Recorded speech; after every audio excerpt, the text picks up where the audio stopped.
Bismillahirrahmanirrahim. Assalamualaikum warahmatullahi wabarakatuh. Innal hamdalillah nahmaduhu wa nasta'inuhu wa nastaghfiruh wa na'udzu billahi min shururi anfusina wa sayyiati a'malina. May yahdihillahu fala mudilla lahu wa may yudlil fala hadiyalah. Asyhadu an la ilaha illallah wa asyhadu anna Muhammadan abduhu wa rasuluh. Allahumma salli wa sallim ala sayyidina Muhammadin wa ala alihi wa ashabihi wa man tabi'ahum bi ihsanin ila yaumiddin. Syukur alhamdulillah kita bisa berjumpa lagi di channel ini. Harapan dan doa saya semoga saudaraku semuanya selalu diberikan kesehatan, dilapangkan rezekinya, diampuni dosa-dosanya dan dipanjangkan umurnya. Amin ya rabbal alamin. Sahabat beriman yang dirahmati Allah, sebagaimana yang kita ketahui, siksa kubur itu benar adanya. Tak ada yang mampu bertahan dari azab kubur yang mengerikan. Mungkin kita tak pernah bisa membayangkan bagaimana azab tersebut akan terus menimpa seseorang sejak ia dikuburkan hingga hari kiamat kelak. Berbagai macam azab kubur telah banyak diceritakan dalam hadis-hadis sahih.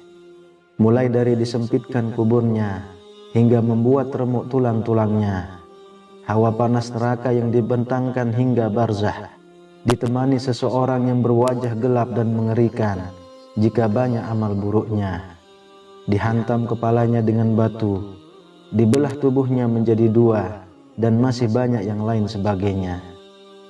Saking mengerikannya azab kubur, Rasulullah Shallallahu Alaihi Wasallam sampai memperingatkan kepada umatnya untuk selalu berlindung dari azab kubur di setiap kali dalam selesai sholat.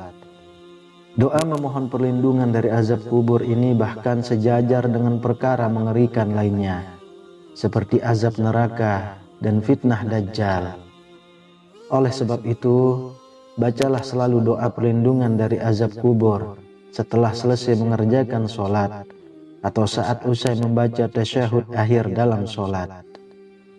Dan doa yang bisa kita baca yaitu Allahumma inni a'udzubika min azabil qabri wa min azabin nari jahannam wa min fitnatil mahya wal mamat wa min fitnatil masyihid dajjal.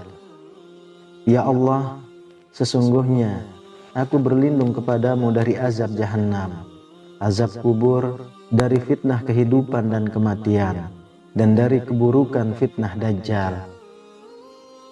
Selain doa tersebut, ada amalan-amalan khusus yang insya Allah mampu melindungi kita semuanya dari azab kubur yang mengerikan. Yang pertama adalah bertaubat. Sudah tidak dipungkiri lagi bahwa dengan bertaubat yang sebenar-benarnya taubat atau taubatan nasuha, insya Allah seseorang akan terhindar dari azab kubur. Karena kita semua tahu Allah adalah satu-satunya Tuhan yang maha pengampun bagi hambanya yang mau bertaubat dari segala kemaksiatannya. Yang kedua, menjaga sholat. Imam Al-Ghazali dalam kitabnya Mukasyafatu Al-Qulub mengutip sebuah hadis dari Abu Naim menjelaskan bahwa barang siapa yang meninggalkan sholat dengan sengaja, maka Allah akan menuliskan namanya di atas pintu neraka, yaitu dari nama orang yang memasukinya. Hadis tersebut sangat jelas menegaskan bahwa bagi mukmin siapapun yang dengan sengaja meninggalkan sholat tanpa adanya uzur yang dibenarkan, maka dia akan diazab di alam kubur, dan namanya terdaftar sebagai penghuni neraka di akhirat kelak. Karena setiap ruh yang berada di alam kubur akan melihat tempatnya di akhirat, apakah dia di surga ataukah di neraka. Oleh sebab itu, Hal kedua yang bisa menyelamatkan kita dari siksa kubur adalah dengan menjaga sholat 5 waktu kita. Yang ketiga, bersedekah. Orang yang suka bersedekah akan senantiasa mendapatkan rahmat dari Allah Subhanahu wa Ta'ala, sehingga hal tersebut bisa menyelamatkan kita dari siksa kubur. Namun sebaliknya, bagi orang yang enggan menginfakkan sebagian hartanya, maka harus bersiap untuk menerima siksa kubur. Hal tersebut sebagaimana wasiat dari Rasulullah SAW kepada sahabat Ali bin Abi Thalib. Wahai Ali, orang yang dermawan itu dekat dengan Allah, dekat dengan rahmatnya dan jauh dari azabnya. Orang yang bakhil itu jauh dari Allah, jauh dari rahmatnya dan dekat dengan azabnya. Bersedekah merupakan sebuah tanda bahwa segala sesuatu yang dimiliki manusia pada hakikatnya bukanlah miliknya, melainkan milik Allah yang harus dibagikan kepada sesama. Allah membagikan rezeki yang berupa materi ataupun makanan tidak langsung jatuh dari langit, melainkan melalui wasilah atau perantara orang yang dikehendakinya. Oleh sebab itu, apabila kita mendapatkan rezeki, hendaknya kita tak lupa untuk bersedekah dari apa yang sudah kita dapatkan tersebut. Insya Allah, dengan begitu bisa menyelamatkan kita dari siksa kubur yang mengerikan. Lalu yang keempat, berdoa. Sebagaimana yang sudah saya jelaskan di awal, doa memohon perlindungan dari siksa kubur tersebut bisa kita baca di setiap selesai sholat, atau bisa juga dibaca saat selesai membaca tasyahud akhir dalam sholat. Insya Allah, dengan memperbanyak membaca doa tersebut, Allah berkenan untuk menghindarkan kita dari siksa kubur.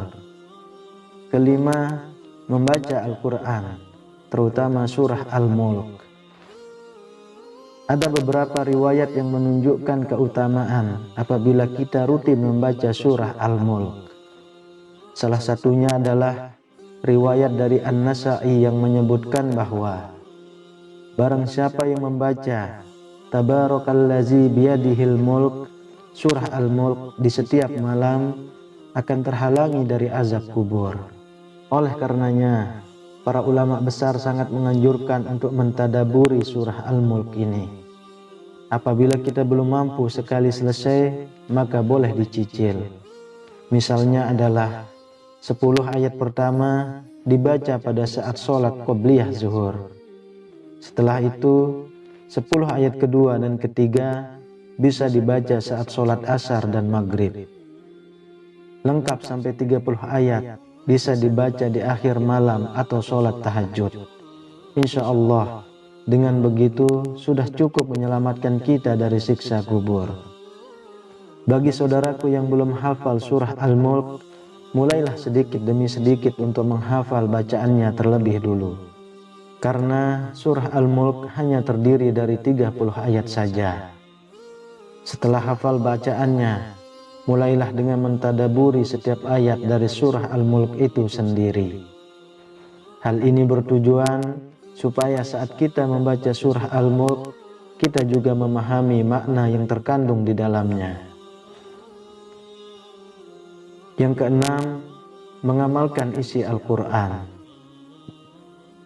Mungkin banyak dari kita yang mampu memahami makna yang terkandung dalam setiap surah dalam Al-Quran. Akan tetapi, cukup sedikit dari kita yang mau mengamalkan isi dari Al-Quran itu sendiri. Hal inilah yang menjadi salah satu penyebab siksa kubur. Oleh sebab itu, apabila kita membaca dan mentadaburi isi dari Al-Quran, sebaiknya kita juga mengamalkan apa yang ada dalam Al-Quran.